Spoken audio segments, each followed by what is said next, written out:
Life may be stranger than fiction. It is often more disturbing. Before I wrote my stories of the great detective, I had access to a terrifying world of mystery and murder. My companion and teacher on this journey was Dr. Joseph Bell. Here in this extraordinary man was my inspiration. But it is only now that I have chosen to reveal the dark beginnings of Sherlock Holmes.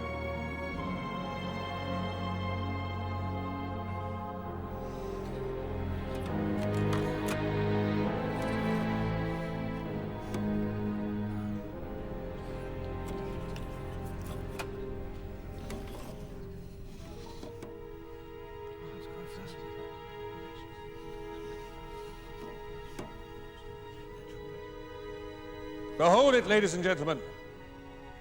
Mount Roraima, the great unknown plateau of the South Americas, unclimbed, unconquered, land of secrets and wonders. This undiscovered terrain will be the subject of my next expedition. Beyond this ascent lies a land unseen since the world began. Imagine that. Who knows what rare sights, what strange species we may find there. I trust in God that it will be a great adventure. Are there any questions? When does the expedition start? December, with the aid of the Royal Geographical Society. I was half expecting you to leap up and beg to go adventuring with him. Don't think I wouldn't be tempted. But no, Reuben. No more adventures for me. So what did you join the society for? The literature or the science? Well, the custom, if I can raise any. There's me. All rude health and no money to your name. What use are you to a medical man? I understand your ambition, Arthur. We're alike in so many ways. That's because I run a practice with precious few patients while you run a museum which nobody visits. Spare me 10 minutes. Why? You'll see why.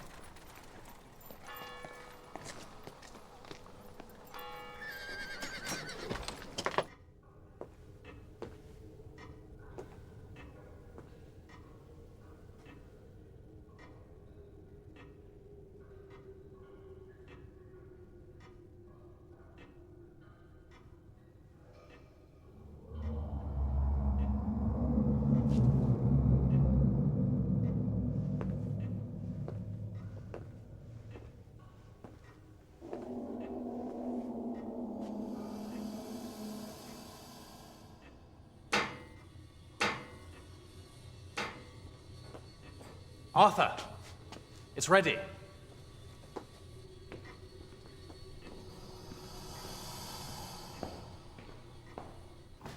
Here she is. She, my princess, in a manner of speaking. You're beginning to concern me, Reuben. I assure you she's mine. I paid 7 guineas for her. By the inscriptions, she is most definitely a princess. 7 guineas. Due to her condition, and the wretch who sold her to me cared nothing for ancient history or for anything else, I didn't so much buy her as pay gin money to rescue her. How old is she? My guess would have to be around 3,000 years. Some of the hieroglyphs resist translation. Bad news for you, Reuben. You'll be lucky if she lasts for 3 months. Water's breached the casing. That's the smell of decay. And therein lies our opportunity. I don't plan to be a curator of seashells and flint axes for the rest of my days. If her days are numbered, then preservation is no issue. If preservation is no issue, then we can unwrap her. What, now? No, not now.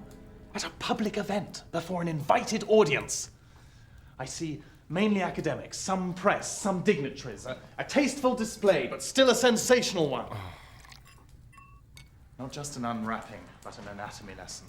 A full post-mortem examination covering the life and tragic death of a princess of Egypt. How do you know it was tragic? Well, show me a young death that isn't. Try to imagine it, Arthur. Recognition for both of us. You'll have access to society. With patronage and subscriptions, I can lay the foundation to a major collection.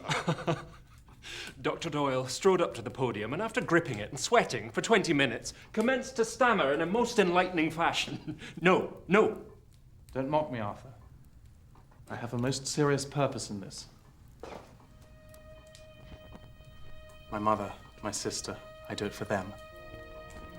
Our father was disgraced in his lifetime. He claimed honours from Oxford that he did not earn. It is a cloud I will dispel. I'm no public speaker, Reuben. You've seen the evidence. That's not what I'm asking of you. It's your connections I have need of.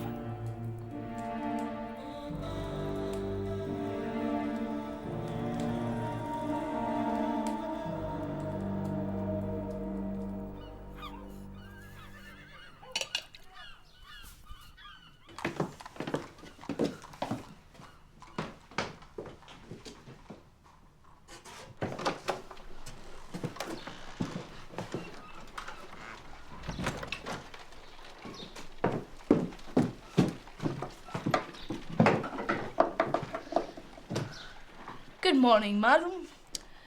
Your baby has gangrene of the heart. That'll be 6p, thank you.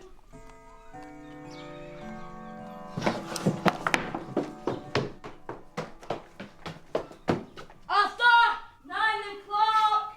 Thank you, Innes! However did I manage without you? Today's bill's for you, sir. Never mind the bills. How's this? Quite the dandy, aren't we, Dr. Doyle? Well, I have to make an effort. God, I'm as nervous as a schoolboy. Where's Innes? Exploring again, I expect. Your brother will know Southsea like a native before he gets home. Oh, didn't I tell you? He's not going home just yet. He's staying a while. Oh, Well, Mother needs the space, and I've got plenty. You've got to admit he's good company. well, you certainly know he's about. If there's an emergency, send him to find me at the station. If I'm not there, I'll have taken the visitors on to the museum. Shouldn't you hurry? I don't want to rush. There's plenty of time. Which one is 9 o'clock? Is it the one that pings, or the bongs, or that plays the tune?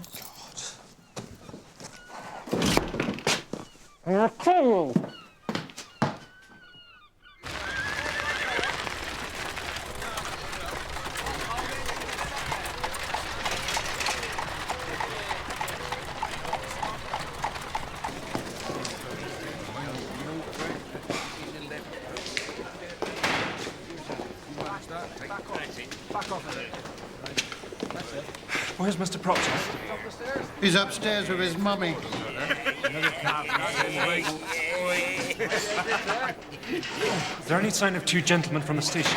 If they're not on our wagon, I haven't seen them. Is there any organization here? Now look at this. Still building the place. Sir! Professor Rutherford, welcome. Who are you? Doyle, sir. Arthur Conan Doyle, you taught me anatomy. Did I? Don't worry about paying for the cab, William. I just managed to beat you to it, and I rescued your luggage before the cabbie drove off with it. Doyle, Doctor. It's grand to see you, lad. You're well, I hope. Understand this, Doyle. You say I taught you. For the best part of 5 years, sir. I won't pretend to remember you. As far as I'm concerned, this is a professional engagement, in the light of which I expect full professional respect. The sum of 50 guineas was agreed. I believe in the letter I offered £50, sir. No, I recall it's 50 guineas, as you say, sir. And when do I get to see it? When your bill is tendered in respect of your professional services, sir. Dr. Rutherford, Carter, sir, Hampshire Post and Southsea Observer. I understand you'll be giving us a turn in the mummy show tonight. A turn, sir? In the what, sir? The mummy show? To begin with, young sir, there is no Dr. Rutherford. There is Professor William Rutherford of Edinburgh University. Here for an academic engagement, not a sideshow for the amusement of morons. Either report the facts correctly or do not report them at all. If you misquote me, I will sue. If you misspell my name, I will sue. In fact, if you harass, misrepresent, or annoy me in any way at all, I'll have your lights for lunch. Ha! What are we here? Wrong. Right there. Wrong. I have summoned a demon. Wrong. I had 10 hours of him in a locked compartment on the night train. Oh, very good. He doesn't sleep. Ha!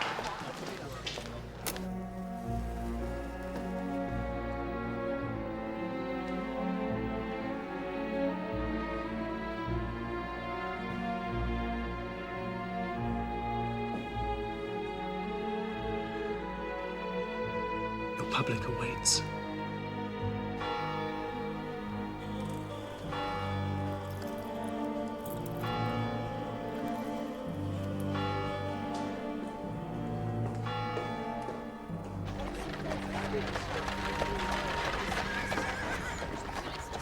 Good evening, ma'am. I'm Reuben Proctor, the museum's curator. Good evening. Welcome to the museum. Delighted, sir. It's an honour. Good evening, ma'am. I'm Reuben Proctor, the museum's curator. Good evening. How do you do? Stay straight up the stairs. Do take a seat in the hall. Good evening. Good evening, Admiral. Welcome to the museum. Thank you. Your ladyship, straight up the stairs, please, and into the hall. Filling up nicely? This has to be the most terrifying night of my life. You'll look back on it as the foundation of your success. Your Grace.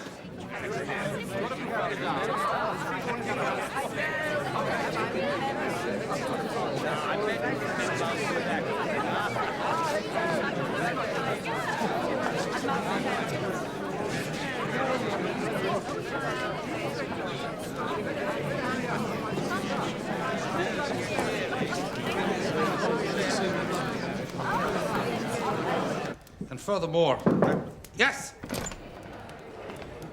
2 minutes, gentlemen. What do you think this is, Doyle? A theatre of varieties? My colleague has been clarifying his opinions for my benefit. Yes, tell him what we agreed. Professor Rutherford will dissect the remains without my assistance. I will then speculate on a diagnosis without his. Oh, yes, and Doyle. Be sure all those inbred provincials understand that this evening has a serious purpose.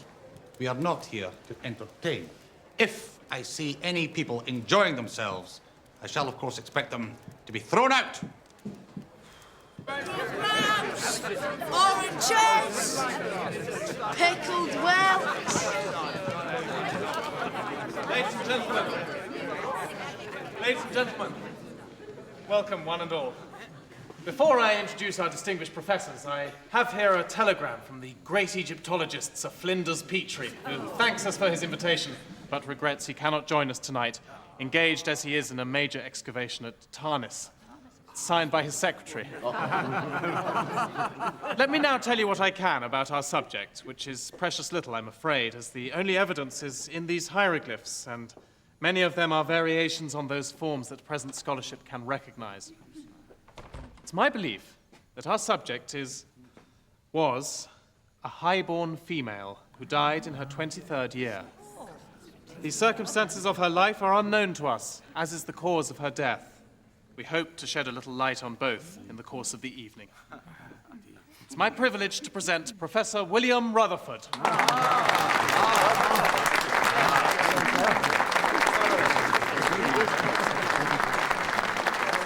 Bravo! The preservation of corpses in ancient Egypt involved the removal of brain, lungs, and viscera, followed by a desiccation of the flesh. In this condition, the dead were sent forth to derive whatever pleasure they could from the afterlife.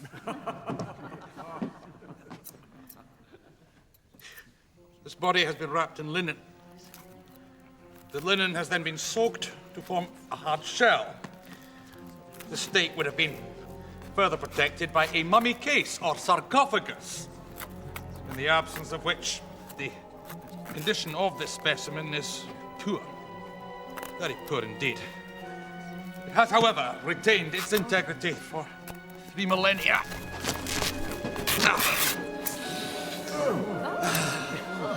Now, despite the smell of a certain decay, I have to say that for a 3,000-year-old cadaver, the state of preservation is remarkable. Quite remarkable. Especially with regard to the watch chain and the waistcoat. Mr. Proctor!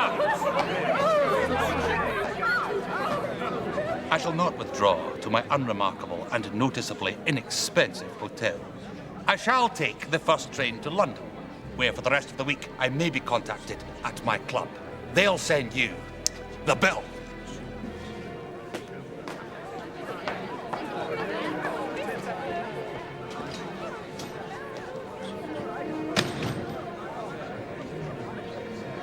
Your opinion, Dr. Doyle? I'll defer to yours, sir. 3,000 years buried, but only 3 or 4 weeks dead. An impossibility. Aye. More of a police matter, I think.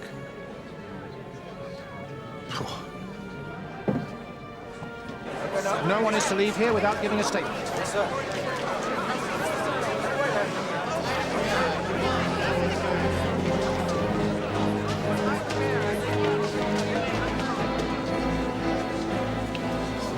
Please accept my personal apologies. I'll be in touch with every one of you to explain.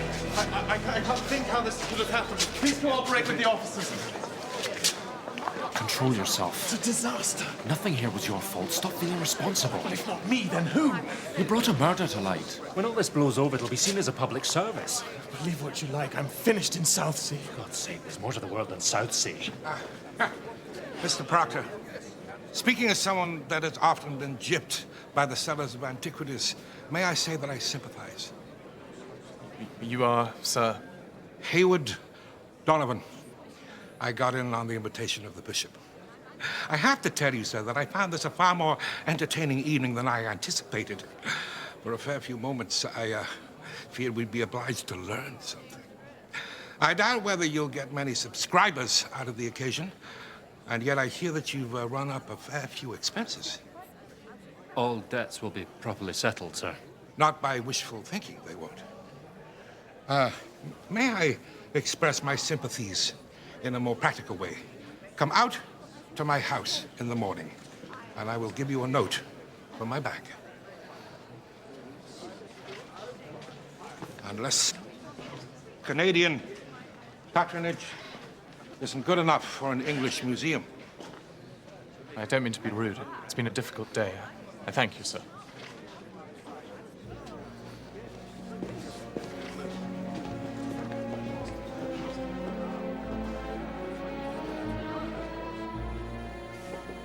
I wager you don't see many like this in Edinburgh. Oh, are you still without a divisional surgeon? I believe you're a mind reader, as well as an exceptional physician, Dr. Bell.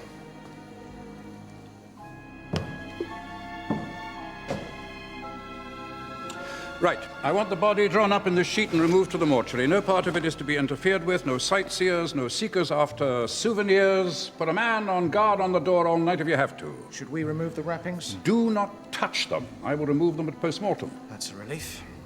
Men!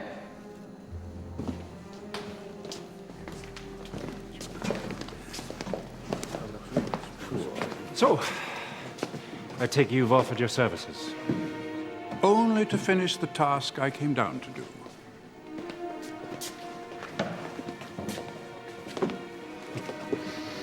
How's your friend? I'm worried about him. All he wanted was to make a name. Well, I'd say he'd succeeded, poor laddie. How much of this fiasco involves you? My only contribution was the invitation letters to you and the professor. That's probably just as well. How goes your practice? It's growing. No. Progress is good. It's not spectacular. It's solid. No, it is.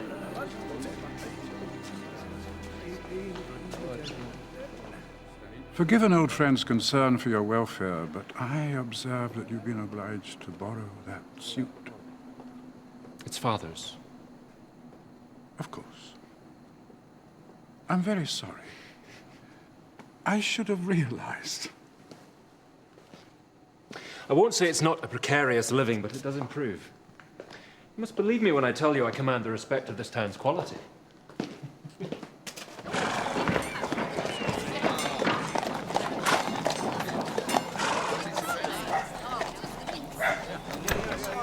Sadie!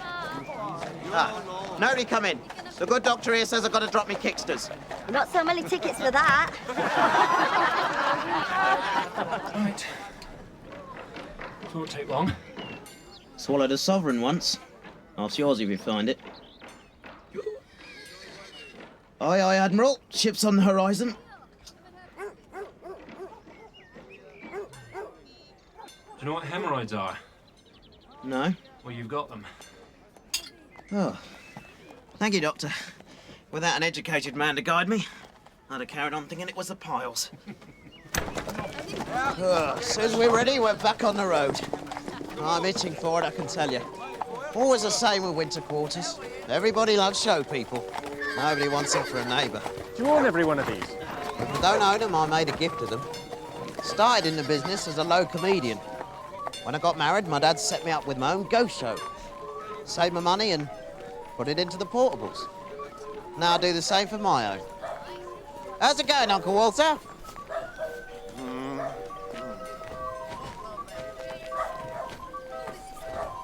Giant rat's fallen out of public favour. Got a cold in the winter and died. Wasn't really a rat. It was a little dog what's hair had fallen out. Proper little trooper. We pickled him for the freak show. It's what he would have wanted. Here, Doctor, meet our so-called bearded lady. Can't recommend us a good hair restorer, can you? I think that's a case for nature to handle. Yeah. It's also a matter of 2 shillings for the ointment. You're right. Forgive me, Doctor. Oh, I see you're on a boxing booth. Eddie! Sorry about this, Dr. Doyle. End of the winter always means in the anti-denali. Yes, Dad? Take your sister and give them a song and dance outside the Trafalgar Hotel. Soon as you've made 2 bob, bring it straight back to the doctor here. I'm a... No, wait! Don't make them beg for my fee. We never beg, Doctor. No, what I mean is, if you don't have the cash to hand, let me take it in kind. How? Get the gloves out and bring on your champion. I confess to a lifelong weakness for the noble art. Are you sure about this, Dr. Doyle? Believe me, sir. You indulge me. I've had as much pleasure from this as from any form of sport, and it's been a long time since I had the honour of facing a professional. Don't do it, Jasper. Give the doctor his money's worth. Hurry! Forgive me, sir. I appear to have the advantage. I will go easy on you.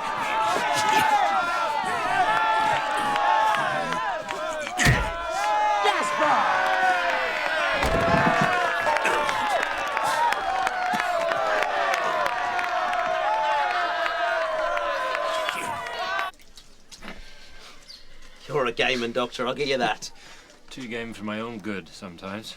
No hard feelings. Oh, good Lord, no. Got exactly what I asked for. A lesson from a master.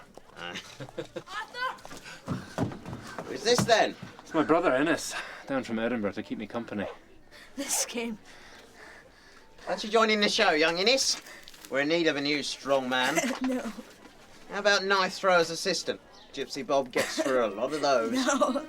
Indian club catcher for a one-armed juggler. No. What do you want to be then, Innes? A fine doctor like your brother? Oh.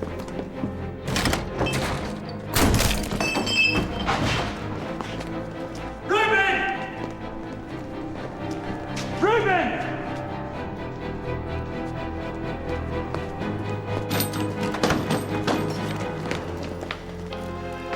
Cut him down. He's beyond your help, Doc. Cut him down!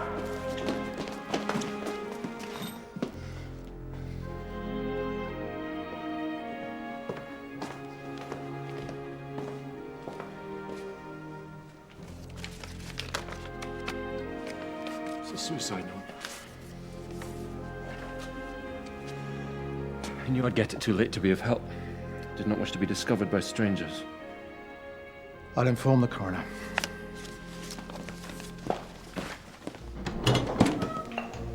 Morning, sir. Dr. Doyle?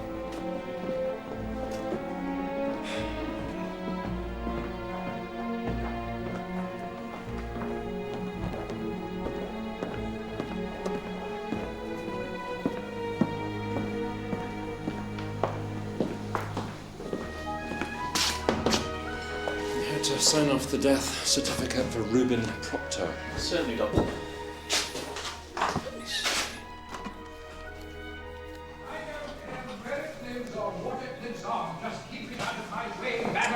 Stupid man, Predator Moggy. Who are they going to get to do all this now with the rats? Not you, I'll be bound. Doyle! Is something wrong? I've been tending a patient. Oh. I'm sorry. It is always distressing to lose one. Oh, I see you've been in a dispute. Sporting trophy. Indeed. Well, I'm glad you're here because I would value your opinion. Come and look at this. Not as exotic as an Egyptian princess, perhaps, but a rather more challenging mystery. Who is he?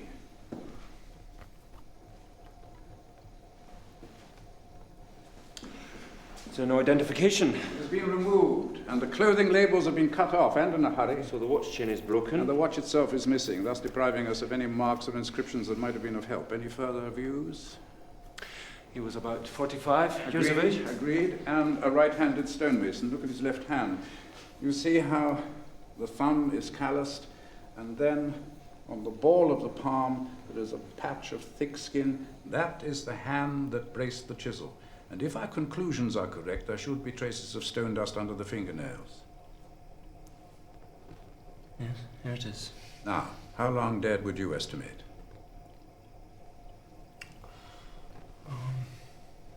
Adipocea has begun to form. Conversion's not advanced. Saponification doesn't begin until at least 3 weeks after death, so weeks at least, months at most. Well done. Oops, forgive me. The teaching habit dies hard. That is the fatal wound? Yes. A single thrust from a straight blade about 2 inches broad. And then there are these. 5 of them in all. In the case with the body? Yes. Any theories? Were they done by the feet? Aye. Their weights? Yes. And so, if we note the nautical stitching on the wrappings, we must conclude that the body was originally sewn into the canvas for a sea burial. My conclusions, exactly. Thank you, Dr. Doyle. Do we know where our young friend, Mr. Proctor, obtained this manufactured antiquity? I'm afraid not. Then our next priority must be to ask him. That won't be possible.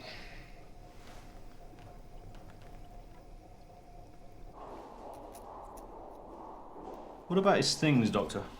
Sorry? Would you like to take charge of his personal effects?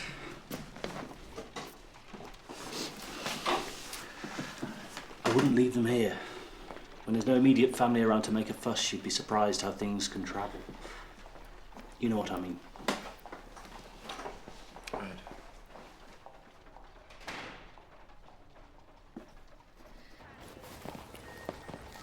How long can you stay? Oh, no longer than you originally arranged. We have a new children's hospital in Edinburgh awaiting my attention, and I mustn't keep the wee bairns waiting. So, the mystery must remain unsolved. Not necessarily. Inspector Warner is working on it. Why don't we speculate a little over dinner at my house tonight? Well, I should be delighted. But as a matter of fact... I have a patient who's a grocer.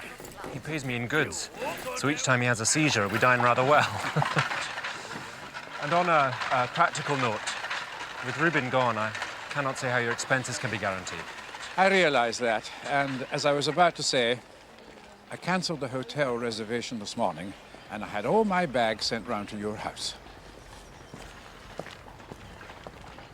All I know is that Reuben believed he had a genuine antiquity, but he wouldn't tell me exactly how he came by it. Did you notice anything unusual about the smell on that mummy canvas? Apart from the odor of damp, of course. And the decay, yes. Why? There was something else? Glue size and pigment. Closer examination revealed that the aging and deterioration were as fake as the hieroglyphs on the casing. I'll open the door, Mrs. Williams. And then there's the contents of his stomach. I doubt the average Egyptian diet consisted of steak and kidney pudding.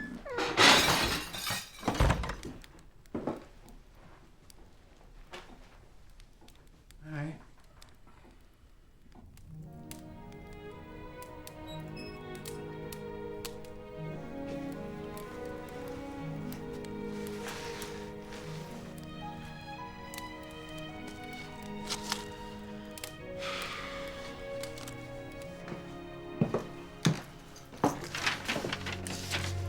Innes, why are you not in your bed? Mrs. Williams will only let me have a candle in my room. You're never afraid of the dark, surely. What you reading? It's one of Arthur's stories. He's written lots, you know. What is it? Cornhill. May I look? No. Arthur says you're not meant to read any more of his stories. And why? He says you're rude about them. Oh, go away with you. Go on, it's late.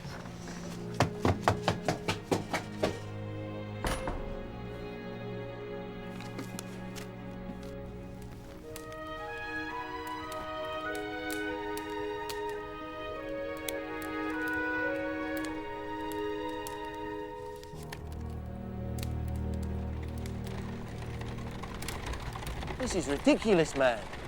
How can I get Mr. Donovan's consent to an interview if you won't even let me in so I can ask?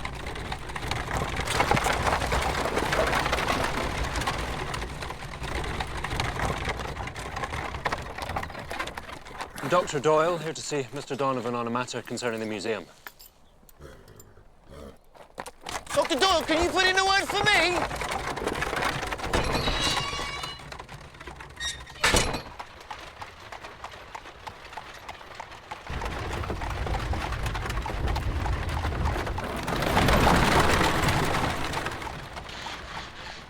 So all that you see here, I'm sending home. I have a 60-room mansion going up in Alberta. And believe me, son, that's a lot of space to fill.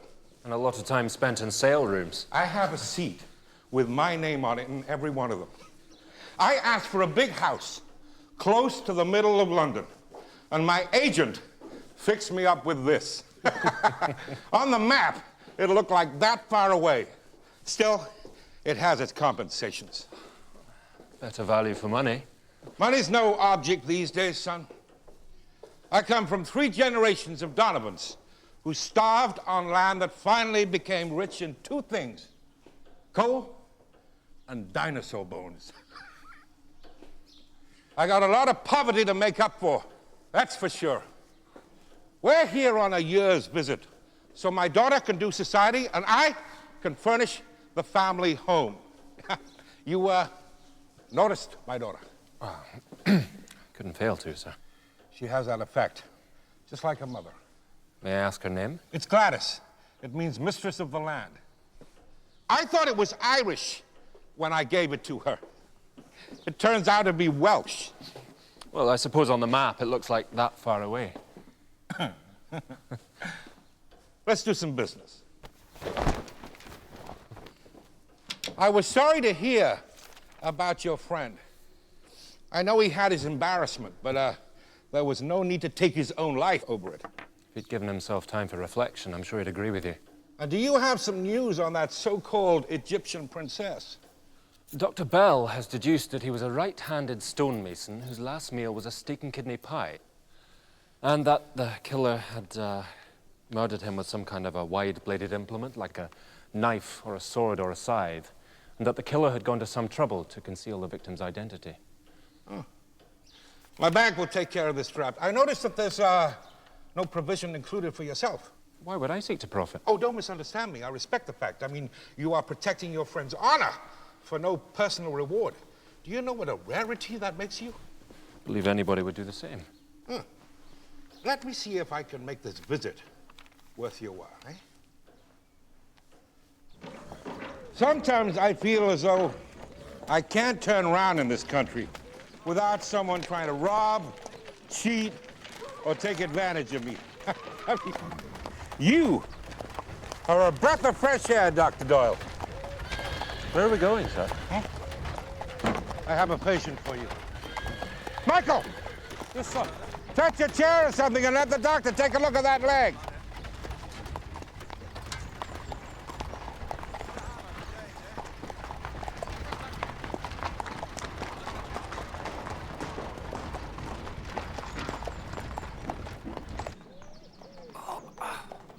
Well, this wouldn't hurt so much if you'd had it treated sooner. Well, the problem lay in trying to find a doctor who was prepared to travel further than the last rich widow's salon. It's hardly fair. Dr. Pike's a good man, far better established than I. So how did this happen? There were thieves in the boathouse. There was a shotgun accident when Michael chased them off. Did they get away with anything?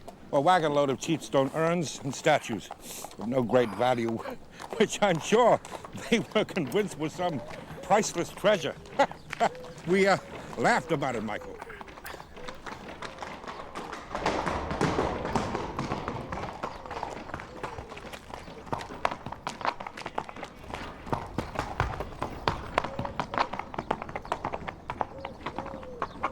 Gladys, you remember Dr. Doyle? They were dynamiting tree stumps down by the lake again. Lightning got spooked. Were you thrown? I mean, the doctor's right here. Thrown? Me?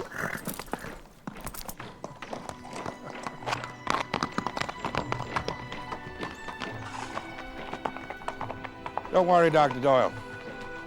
Maybe next time.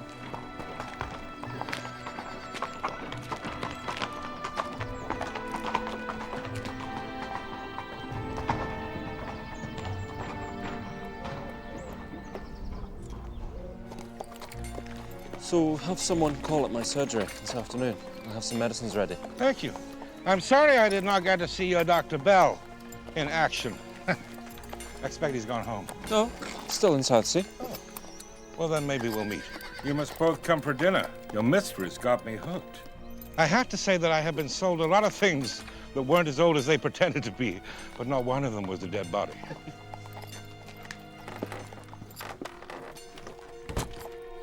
Oh, you know there's a journalist at your gate? Now, that's as far as they'll get. Right.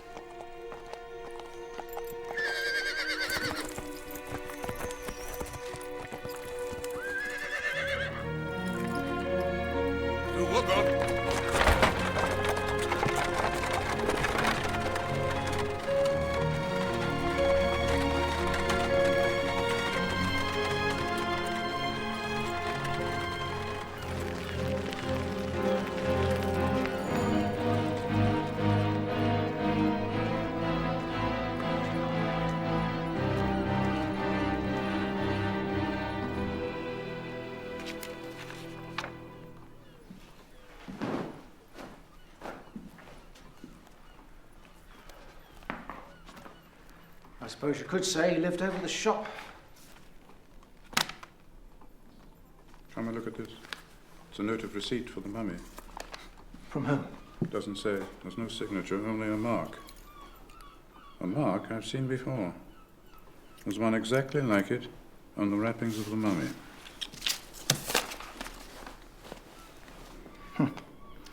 It's no wonder Mr. Proctor had no luck in his translating. That's not an Egyptian hieroglyph, that's a Romany sign. Gypsies. Not just gypsies. They're used by all sorts of itinerants. They leave their marks on doors and gateposts. It's their way of signalling to each other when they're on the road. Yes, gypsies, Egypt. I do believe it may all just tie up.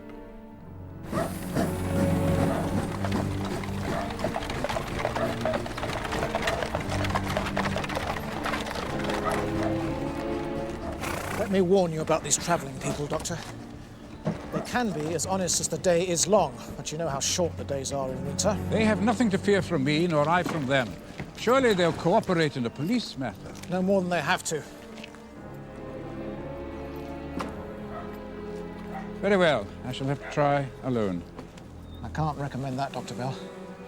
If you must, take my police whistle as a precaution. A blast from that can be heard a mile away. You're anticipating trouble. Well, they're van dwellers, and to them we're flatties. And here we come, inviting them to squeal on their own. Don't be surprised if the invitation's not taken, is all I'll say. Right.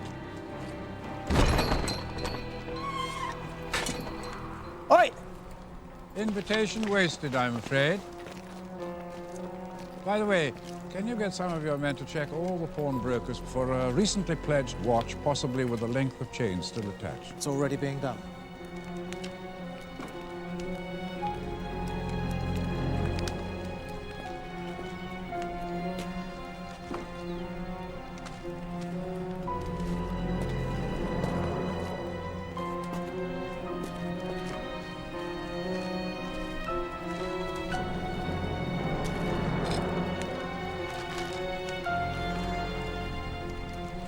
Eastern necromancy.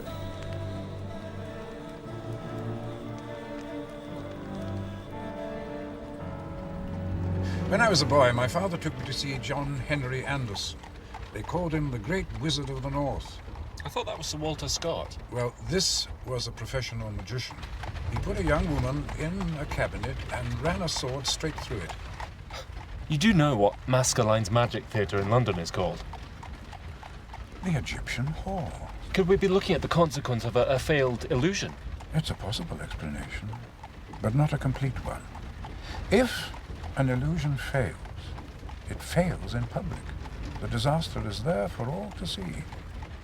And by what logic do you cover such a disaster by disguising a rotting body as a museum piece?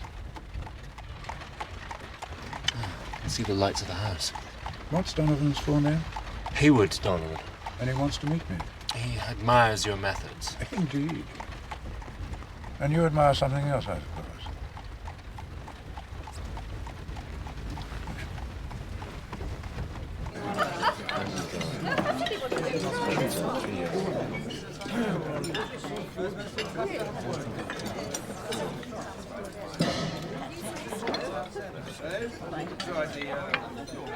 Well, Dr. Doyle. It's Donovan. And what are your feelings on the Celtic revival? Well, I see little future or sense in the politics of revenge. We were talking about its significance in art and culture. Oh, We never discuss politics at the dinner table. forgive me. But when people become so emotionally engaged with the past that they can't form a proper view of the present, that's when your art and your politics become difficult to separate.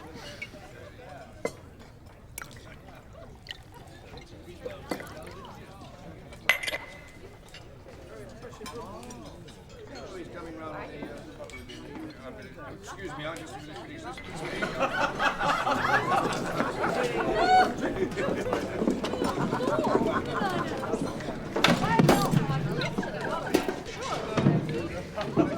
This isn't right.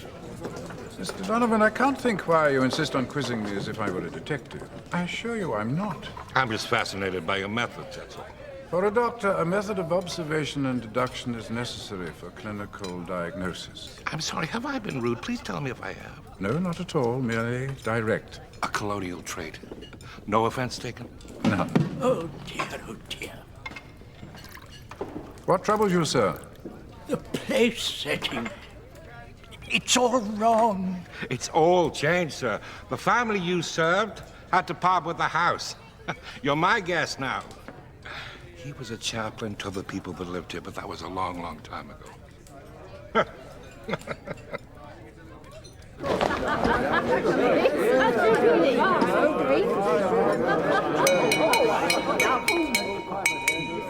Please feel free to take a last look. Ladies and gentlemen, before these treasures leave your shores, the colonial raider has struck at your sale rooms for the very last time. Oh, and just remember, if you break it, you board it.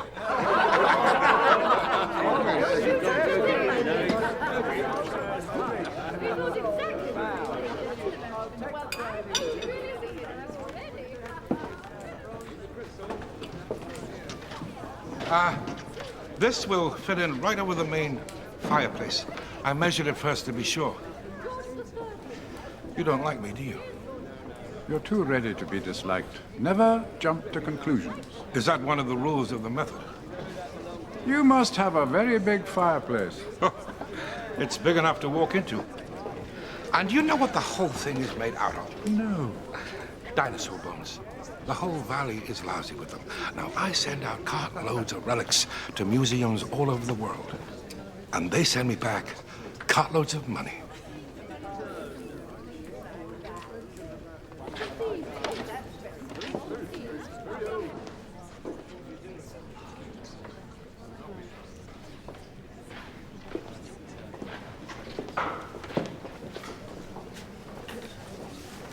The Fall of Lucifer. I was schooled by Jesuits. Hell holds no terrors for me. I realized you were a Catholic, Dr. Doyle. Severely lapsed. My family would have me play it for advantage, whereas I feel to play it at all would be irrelevant. So, you live by your principles. Such as they are. I may have misjudged you, Doctor. You mean I might not be the provincial idiot that you thought I was? No. Thank you, Miss Donovan.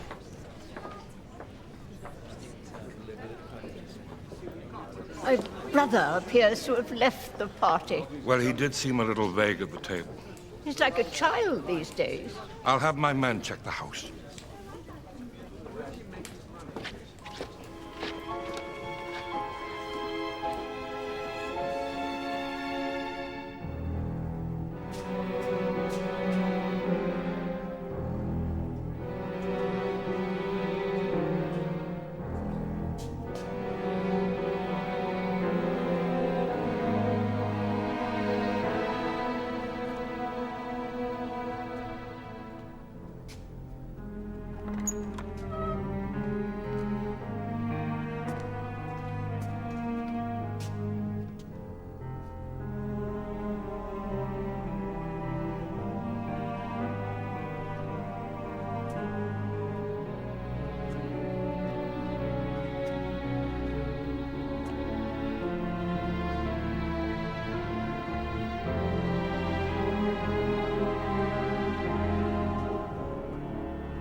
Cannot reach conclusions based on what you read in the Bible.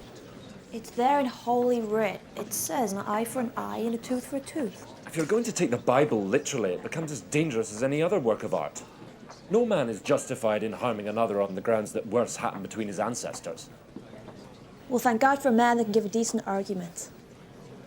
All those other ninnies can talk about are my eyes, or my skin, or my voice, or my hair. My heart's racing. Feel.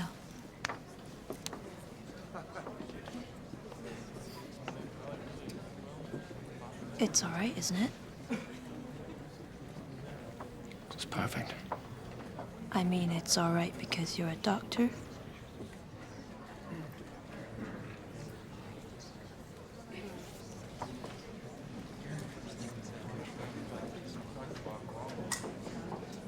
Pulse is more commonly taken at the wrist.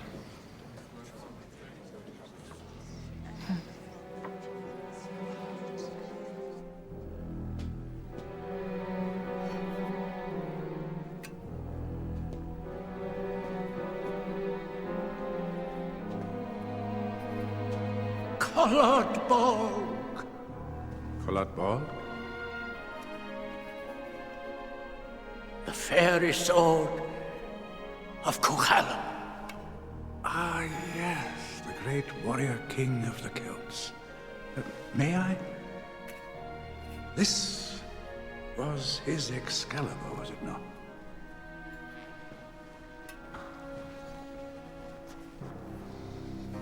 A formidable symbol. And a formidable weapon in its time. More intended for ceremony than for war. Please be careful, Dr. Bell. It is very old.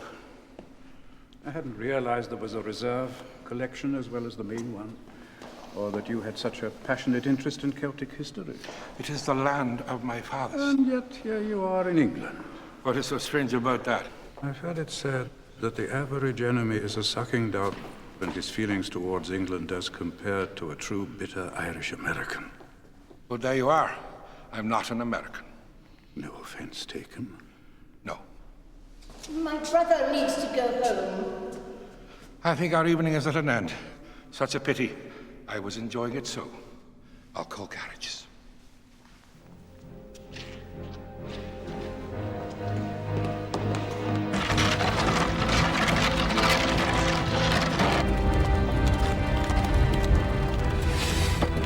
slow down, driver!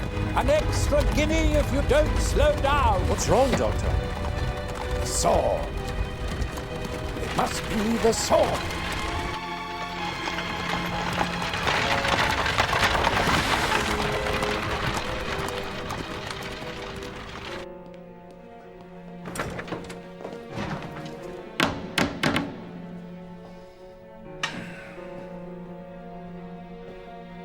Do I have to wake the dead to get in?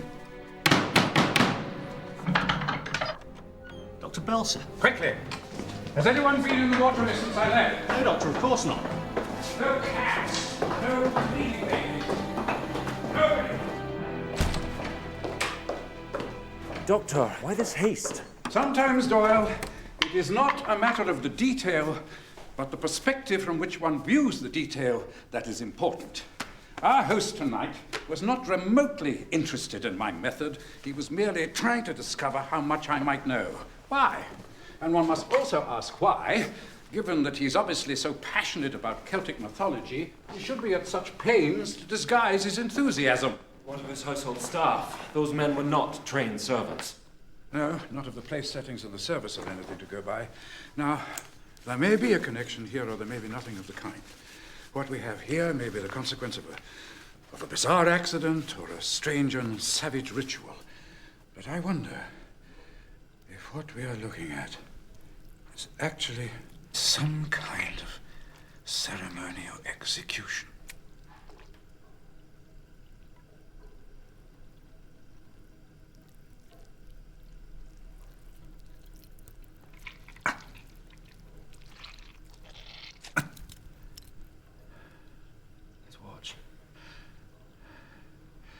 Towel, please.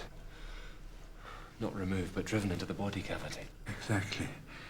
I had underestimated the power of the thrust. I think we better send for Inspector Warner.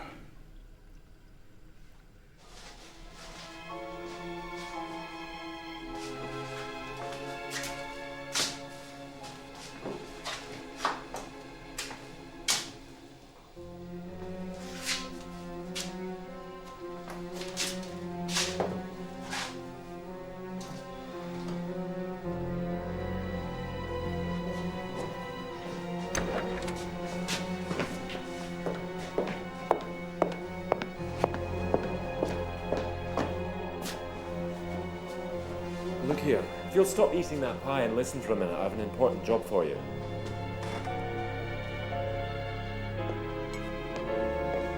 Is it inscribed, you may ask? Yes, it is. Hudson. Our stonemason has a name, and once had a proud father who made him a gift of this. Look, fetch the inspector, and I will personally stand you beer and oysters in any public house you care to name. Sorry, Dr. Doyle, I was just eating my supper.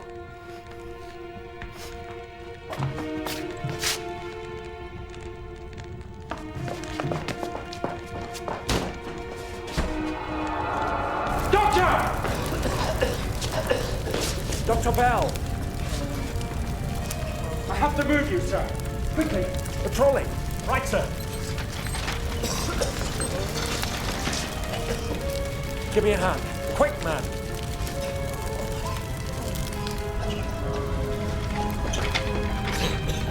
You! Who's there?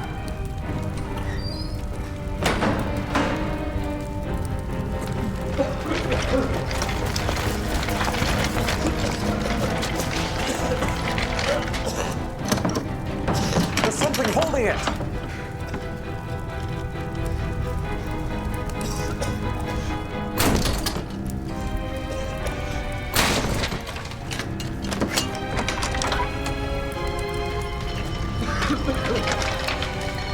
Quickly! Speed attack! All right. Get him away from the smoke! Thank him for that. I'll see if I can get some more help.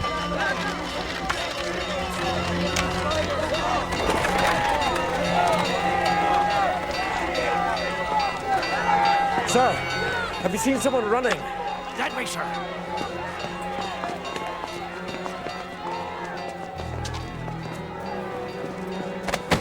You're not going anywhere. Well, Doctor. You?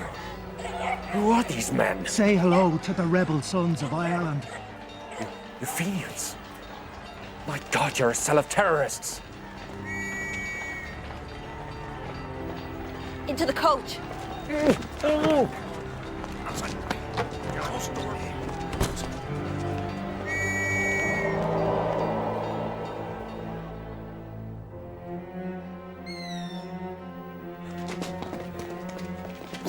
You stay there, Doctor.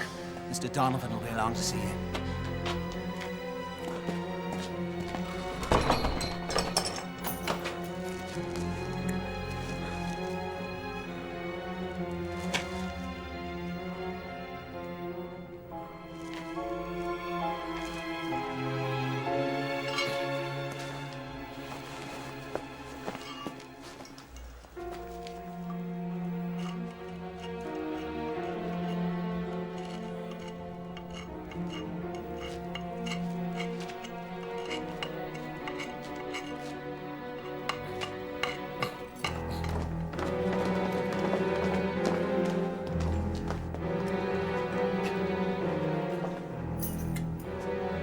I'm sorry we had to leave you in the dark for so long, Dr. Doyle.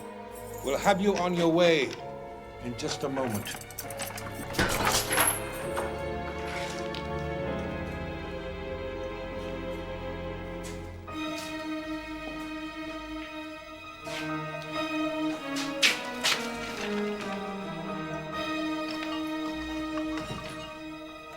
Search the house and get him found.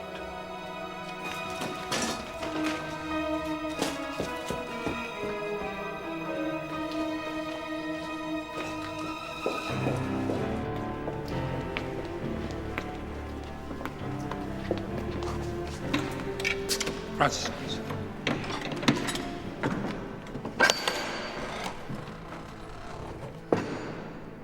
There's no doubt that Dr. Doyle will be missed. I'm going to take no chances. I'm going to bring the plan forward. Let's get the men on their way. We can deal with Doyle. Right, boys, up to London with you. James, good. You and your brother to Lord Ruxton's house, Francis and Danny to Enmore Park. I'll take care of the final target myself. Where did you put the bags? We'll get them. You two, take that journalist out of the confessional and dump his body in the lake.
Stamping all over the trail.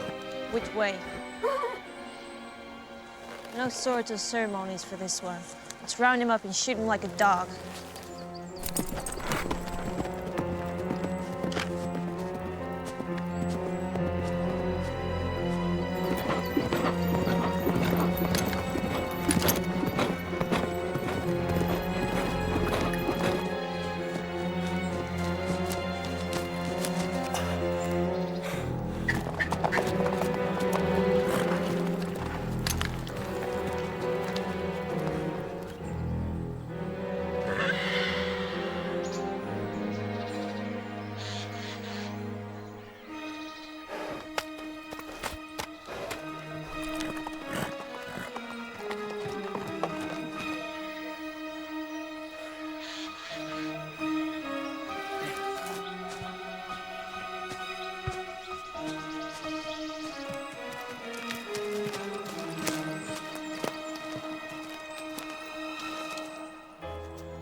Easy, Lightning. Easy.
Doctor.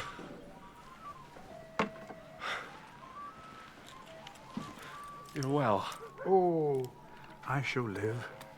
And I'm happy to say so shall you. Will you talk to them for me, Dr. Doyle? I'm having a bit of trouble here. Whose are the elephants? Oh, they're part of this dog and pony show we hitched up with. Look, we don't know anything about any dead bodies. Will you tell his Jill's here?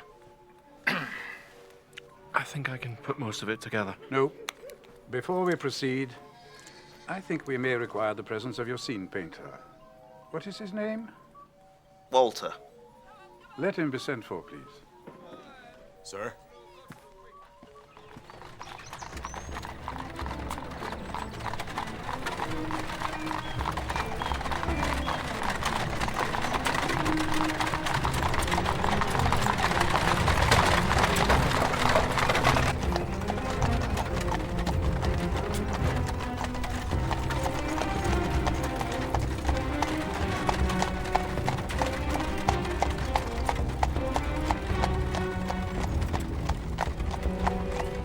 Donovan is sponsoring a cell of Fenian skirmishers in a campaign to commit outrages on the British mainland. He told me he'd been duped by an agent into renting an estate so far outside London. The truth is he wanted to be close to Portsmouth. It's where the Irish packet boats come and go. He's no Irishman. He's a Canadian. What's his argument? A sentimental indignation of the most destructive kind. They've been practicing with dynamite. Miss Donovan's horse had been panicked by an explosion on the day of my first visit. I think a man named Michael is their bomb maker. I treated his injured leg. We found him alone at the estate. He won't say where the others are. They're on their way to London. They brought their plans forward. To strike where? I heard mention of Lord Ruxton's house at St. James's and Enmore Park. There's at least one other target, but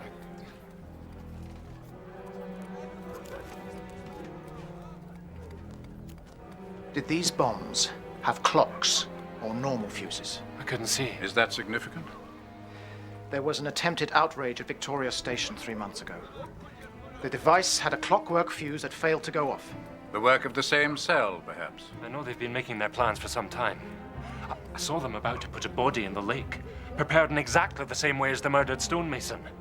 I believe it's Donovan's dumping ground for anyone who outlives his usefulness or shows too much interest. Slain with a Celtic sword and disposed of by the former sailor with a mermaid tattoo. Mr. Walker. Sir? Speculate with me, please. As long as I don't have to admit to anything.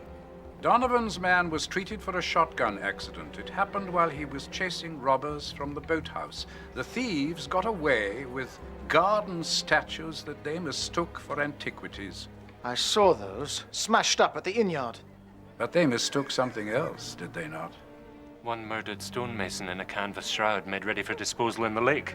Rigid with rigor mortis, and to a layman's eyes, not unlike an Egyptian mummy, which was the kind of thing they were expecting to see anyway. So they take everything back to their gaffer, and their gaffer is not impressed. This is merely speculation. The petty crimes of a wintering show trooper of no interest to me today. I told him to smash up the rubbish, but see if we could make an exhibit out of the mummy. Put it on show as the Pharaoh's daughter. You know, a bit of glamour pulls them in. Which meant giving it to your scene painter to dress up a bit. The glue size I smelt on the canvas, that was theatrical pigment, no? That wasn't all you could smell. After a few days, it started to stink and leak. We couldn't show it like that. I told Walter to get rid of it. So you sold it to Mr. Reuben Proctor at the South Sea Museum of Natural History and Antiquity. And then drank the 7 guineas. Don't waste your time with him, Dr. Bell. He's not even with us. I have painted cloths for Charles Keane. I have made scenes for Kemble. I have worked with Hall of the Globe and Buxton at the Haymarket. Sir John Milley told me that my Midsummer Night's Dream was fit to hang in the Royal Academy. You are a master of your craft, sir. And you deceived us well. We salute you for it.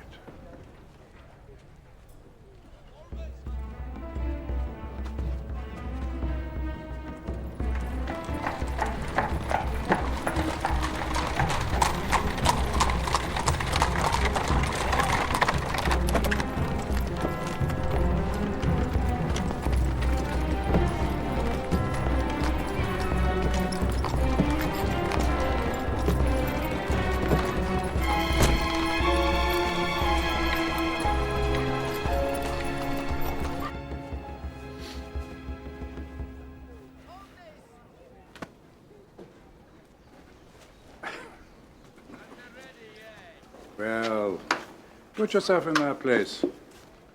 Winter is a difficult time. Money goes out, but none comes in. And then you hear local gossip about a free-spending millionaire who has more treasures than he can keep track of. Are you defending dishonesty? No, I am trying to understand it. I'm as sympathetic as the next man. Here comes the next man.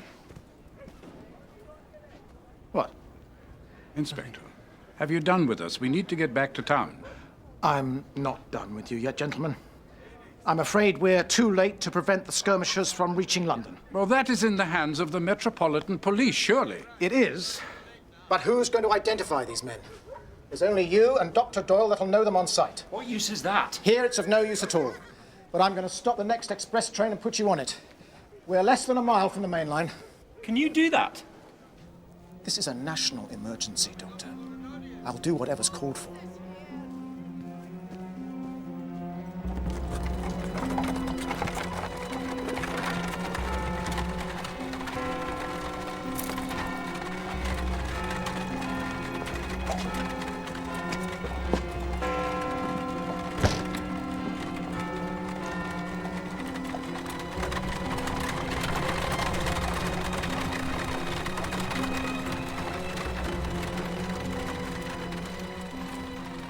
Shall we move on?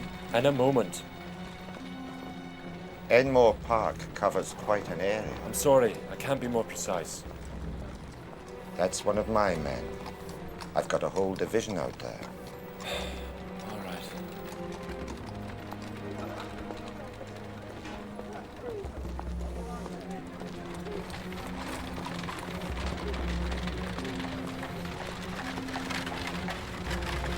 Suppose...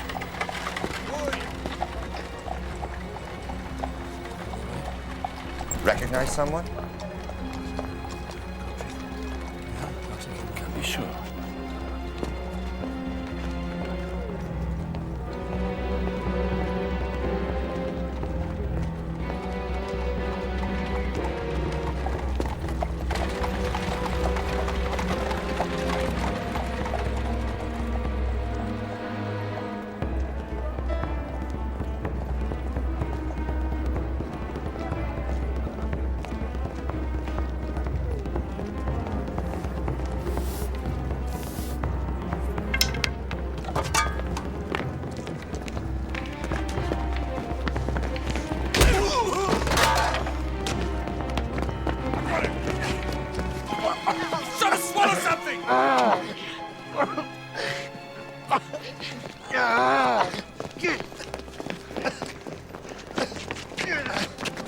Try to swallow this.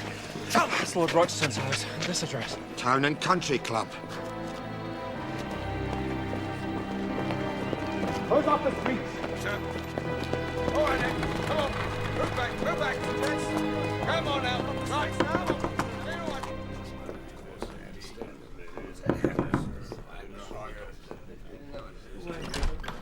May I help you, sir? I'm Superintendent Mulford, Scotland Yard. Who's in charge here? Is it you?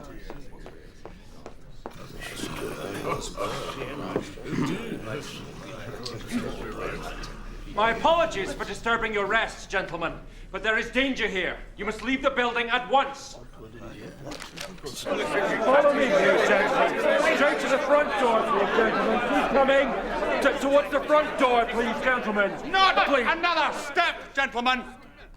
Doyle is a former medical student who has not lost his taste for student pranks, and I have had enough of them. Professor. He specializes in the attempted humiliation of his betters, and on more than one occasion... Police Superintendent Mulford, sir, of Scotland Yard.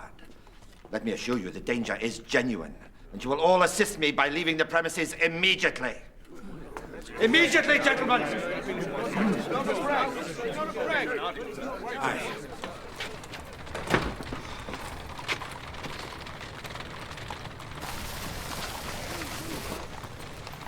Excuse me. Sir?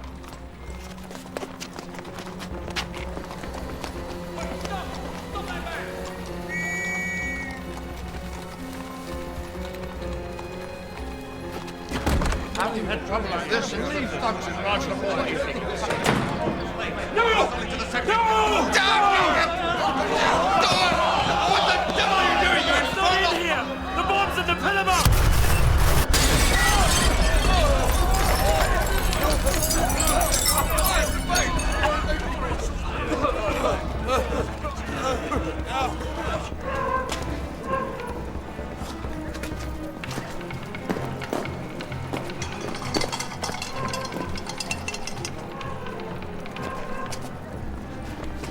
If you value your life, old man, then leave this place now. I do, and that warning may just have saved your soul from hell. Come on, yeah.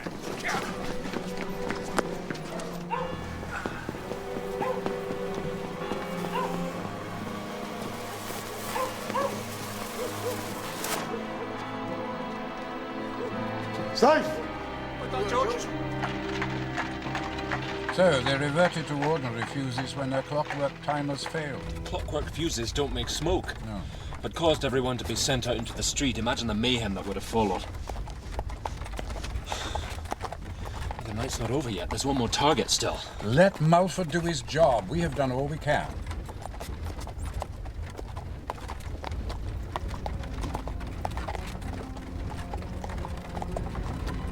Doyle, what was the name on the stonemason's watch? Hudson. And what is the name on that stonemason's wagon? Hudson. Driver, stop!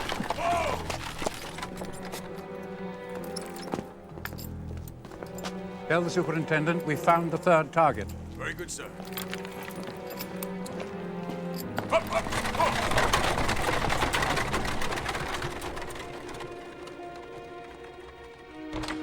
We shall now sing the hymn, Our God, our Heaven. We'll have to interrupt the service. And do what? Send everybody outside? What if the bomb is out there? Do you gentlemen wish to join the worship? Could you tell us where the stonemasons have been working? It's all right. You can tell us. We're doctors.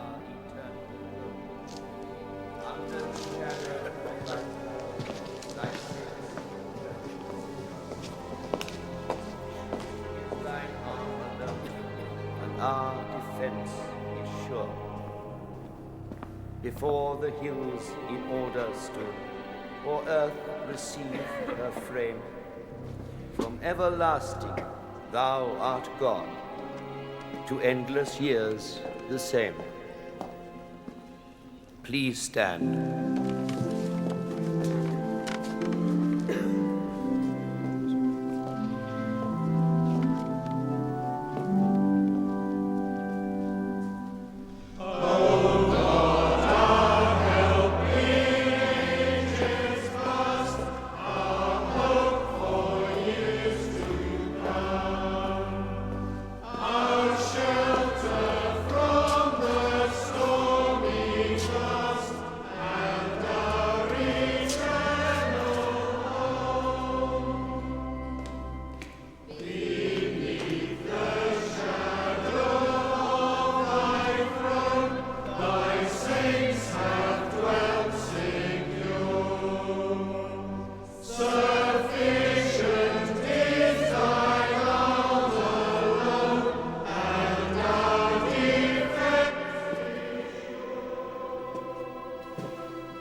No closer, Dr. Doyle. Fine by me. I think we'll be safe enough if I just watch you until the police arrive. On the shortest possible fuse. No time to reconsider. Did the stonemason mark the pillar for you? He had his uses. Take that one away and the whole roof comes down. Or so he reckons. Beneath the shadow of thy throne, thy saints have dwelt secure. Why a church? Minor royalty. Big wedding Saturday. All those leeches and politicians in one fell swoop. But you brought everything forward. Thanks to you. Beneath the shadow of thy throne. You've no enemies down there tonight, just ordinary people, women and children. Casualties of war. You're not at war. You're not even Irish. The shades of the oppressed call on me for justice. Now, I'm amazed they can find you in your mansion. Which of the 60 rooms do you do your suffering in? My daughter is dead. And on whose conscience is that, if not yours? Received a from everlasting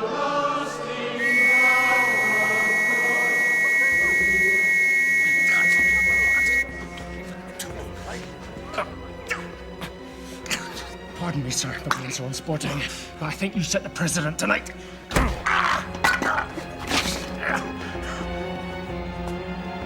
Safe.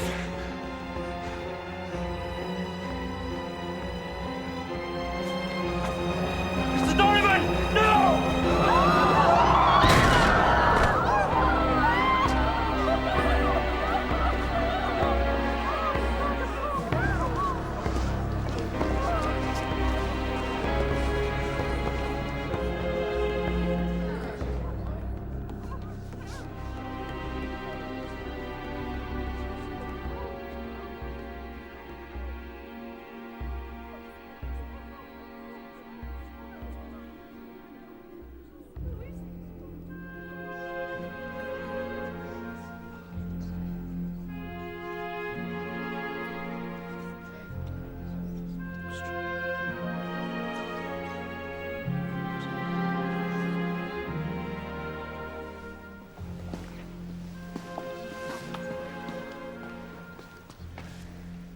Too close, dear. You'll hurt your eyes. Mother, I'm trying to read what it says. Reuben Charles Proctor, curator of this museum, 1882 to 1884. Thank you, Doctor. Pleasure.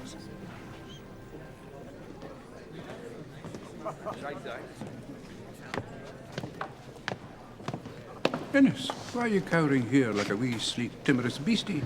Mrs. Williams said if I stayed here and held my wished, I'd get all the leftover sandwiches. Oh, let's hope the present company are not hungry then. But I'm glad to find you. We have to say goodbye. I'm away back to Edinburgh today. Do you not wish you were coming with me? I'm all right. You like living in England? Arthur says he values my company. And that's why you're here. Father's in the madhouse. I'm not supposed to say. Arthur won't hear it spoken of. I see. Innes, will you do something for me? Should your brother meet with distress or difficulty, will you write to me? He need not know. It'll be our wee secret. All right. Away and get yourself a sandwich, never mind Mrs. Williams.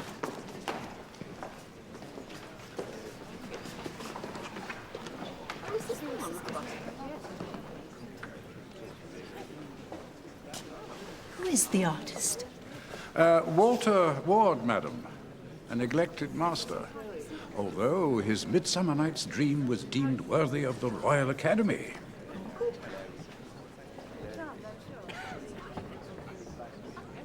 It's been a pleasant evening.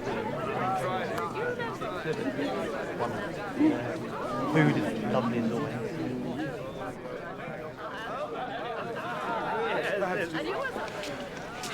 Worth staying on for? Certainly.